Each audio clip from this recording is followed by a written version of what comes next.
Hello, this is Greg Libertiny. I'm here with Andrew Zezas, President and CEO of Real Estate Strategies Corporation. Real Estate Strategies Corporation is a corporate real estate advisory and transaction services firm. Hello, Andrew. Pleasure to see you today. Greg, it's always good to see you.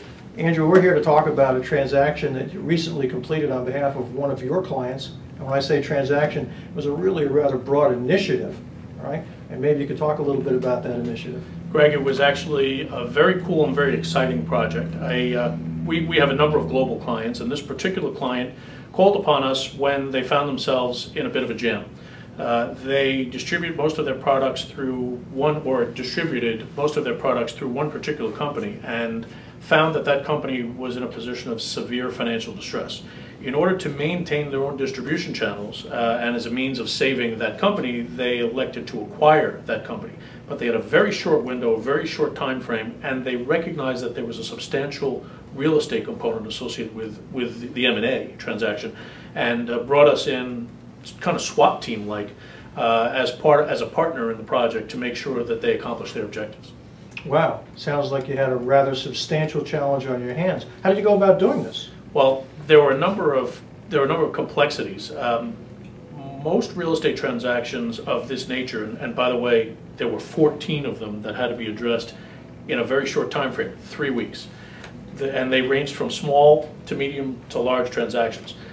Most of the transactions of this nature require, give or take, 6 months to complete.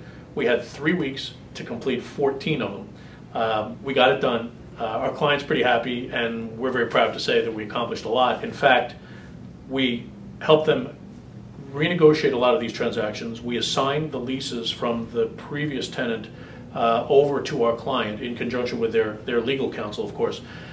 We created more flexibility for our clients. We mitigated a tremendous amount of risk, and we extracted about $12.5 million of liquidity out of these leases and put it right into our clients' hands. Well, that's an awful lot of money to be able to deliver it on your client's behalf. I think that's absolutely wonderful. I'd imagine you didn't go in as the white hat guy when you met with these landlords, though. Well, it's interesting. These landlords were located across the country. So not only was it 3 weeks and 14 transactions, but it was on a national basis as well. And we were dealing with unsophisticated landlords and some very sophisticated landlords.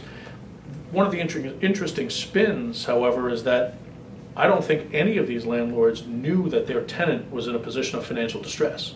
So when we called, a lot of them were caught off guard.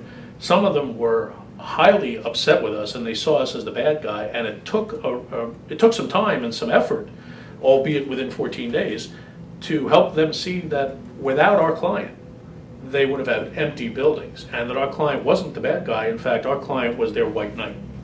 Wow. We'll talk about not coming in with the white hat on. That's absolutely impressive in terms of what you're able to accomplish in such a short period of time. Can you tell me some of the challenges that you dealt with related to the transaction and moving it forwards? Well, again, talking to a broad range of landlord types, timing was key. I mean, one of these transactions, as I said, takes 6 months. 14 of them required us to marshal tremendous resources to get this done, and I'm proud to say that we did, and we did it in support of our clients' M&A objectives.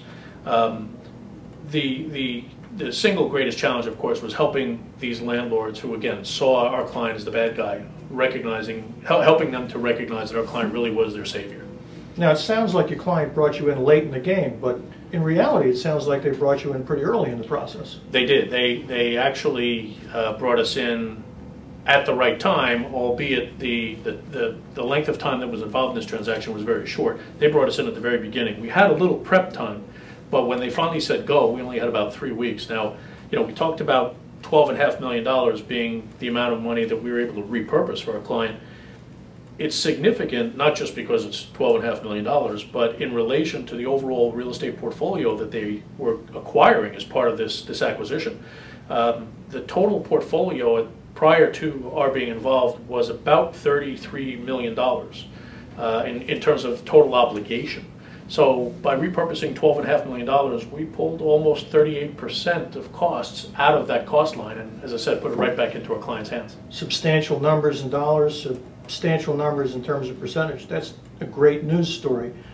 If you had some words of wisdom to share from this transaction or other experiences in your business career to executives contemplating M&A, what would those be?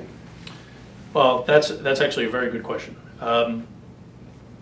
The old way of addressing real estate in an M&A transaction is wait till you close and then see what you got. The problem with that is that you don't know if you ended up with a lot of risk, a lot of opportunity, or something else. We counsel our clients when it relates to M&A as part of our M&A real estate services. We counsel our clients not to wait till after the closing during integration, as too many companies do, to address real estate. Not even to wait to address it during due diligence, but to begin to address, plan, prepare for the real estate implications of an M&A transaction when they're first contemplating an M&A transaction. When you're talking about dollars as large as $12.5 million on a $33 million portfolio obligation, it's significant, and the risk was significant. And you don't want to wait till it's too late to capitalize on opportunity and identify and mitigate risks if they exist, and both exist in every M&A transaction. So we very strongly urge our clients that as soon as you begin contemplating an M&A transaction, you should also be contemplating the real estate implications and bring in a partner like Real Estate Strategies Corporation to help you understand and advise you as to how you should proceed in that transaction vis-a-vis the real estate. Well, this sounds like an engagement that you had on behalf of your client that was a winner across all fronts and on behalf of all involved parties. Congratulations to you and Real Estate Strategies Corporation. I look forward to sharing another one of these with everybody. I look forward to talking to you about future successes. Thanks, Greg.